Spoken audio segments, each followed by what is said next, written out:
अनुसूचित जाती प्रवर्गाच्या उपवर्गीकरणाच्या निर्णयावरून माजी सामाजिक न्याय मंत्री आणि राष्ट्रवादीचे आमदार राजकुमार बडोले यांनी सरकारला घरचा आहेर दिलाय। राजकुमार बडोलेंनी उपवर्गीकरण करण्याच्या निर्णयाला विरोध केलाय। अनुसूचित जाती प्रवर्गामधील जातींच्या विकासासाठी उपवर्गीकरण हा पर्याय होऊ शकत नाही असं त्यांनी म्हटलंय। उपवर्गीकरण केल्यास आगीला हात लावण्यासारखं असल्याचा त्यांनी इशारा दिलेला आहे।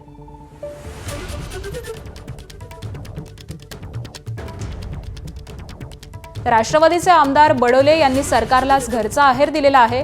उपवर्गीकरण केल्यास ते आगीला हात लावल्यासारखं होईल असं देखील त्यांनी म्हटलेलं आहे। अनुसूचित जाती प्रवर्गामधील जातींच्या विकासासाठी उपवर्गीकरण हा पर्याय होऊ शकत नाही असं मत त्यांनी मांडलंय। पहिल्यांदा उपवर्गीकरणाला विरोध आणि उपवर्गीकरणाला सपोर्ट असं म्हणून महाराष्ट्रामध्ये अनुसूचित जातीमध्ये कुठंतरी दोन खंड पाडण्याचा जो प्रकार आहे हा एकदा तर बंद झाला पाहिजे। मुळातच बदर समितीने जो अहवाल दिलेला आहे तो अहवाल आतापर्यंत ओपनच केला गेला नाही। त्याच्यामुळे बदर समितीच्या अहवालामध्ये काय हा मूळ हेतू आहे।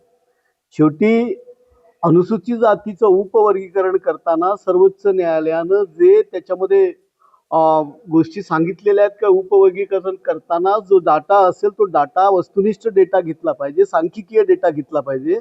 तो डेटा अजूनही लोकांच्या पुढे न येता जर प्रोसेस होत असेल या एकूण प्रोसेसला त्या ठिकाणी आमचा सगळ्यांचा विरोध आहे।